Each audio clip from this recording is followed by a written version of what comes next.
Hello student, आपके बीच question bank 2009 का लघुतरीय प्रश्न को हम सॉल्यूशन कर रहे हैं। तो सबसे पहला क्वेश्चन क्या है कि वायु परागित पुष्पों के अनुकूलन बताइए। तो वायु परागित पुष्पों के अनुकूलन के बारे में जानते हैं, तो इसके कुछ वायु परागन के पुष्प में कैसे होता है वो बताना है।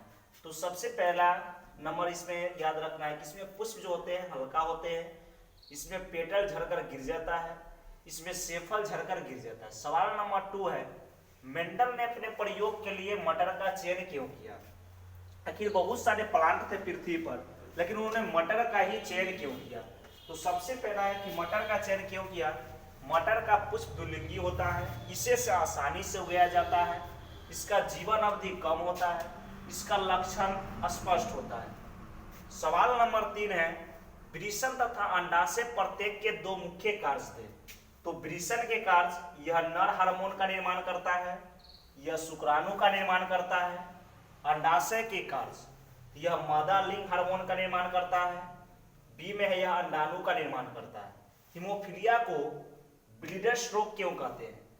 तो हीमोफीलिया को ब्लीडर्स रोग कहा जाता है क्योंकि इसमें थोड़ा सा इंजुरी होने पर अत्यधिक मात्रा में रक्त का स्रावन होता है, इसलिए इसे ब्लीडर्स रोग कहते हैं।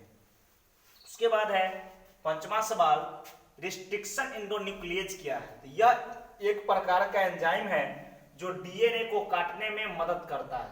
यह एंजाइम जीवाणु से प्राप्त किया जाता है और इसका नामकरण भी जीवाणु के प्रजाति के आधार पर रखा गया है। अब डीएनए फिंगर अभिलेख के दो उपयोग लिखे। तो डीएनए फिंगर अभिलेख के दो उपयोग है। सबसे पहला उपयोग है अपराध विज्ञान में, दूसरा है खोए हुए माता पिता के संतान को मिलाने में। सवाल नंबर 7 है, उत्तक संवर्धन की परिभाषा दें।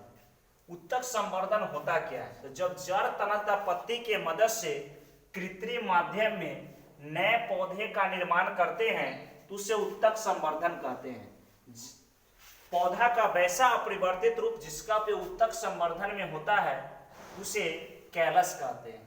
8 नंबर सवाल है, औषधि यानी चिकित्सा के क्षेत्र में जैव प्रौद्योगिकी का दो उपयोग बताइए।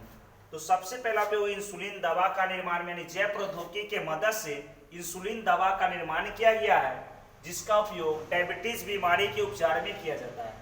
दूसरा मेडिसिन फैक्टर है, इस दवा का निर्माण जैव प्रौद्योगिकी के मदद से किया जाता है और इसका उपयोग हीमोफीलिया बीमारी के उपचार में किया जाता है। जन्मजात रोग की परिभाषा देता, वैसा रोग जो जन्म से उत्पन्न हो उसे जन्मजात रोग कहते हैं। जैसे में हो जाएगा अंधापन। कुछ जीवों के विलुप्तता के दो कारण होते हैं। सबसे पहला है कि वनों की कटाई, जंगली जीव जंतुओं का शिकार होने से।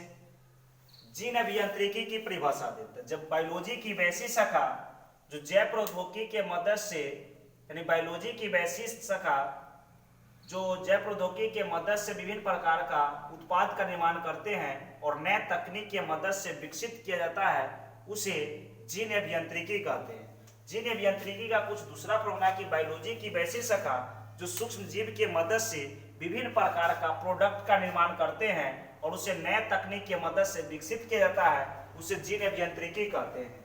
ठीक है दोस्तों, तो 2009 का क्वेश्चन जो है कंप्लीट हो चुका है।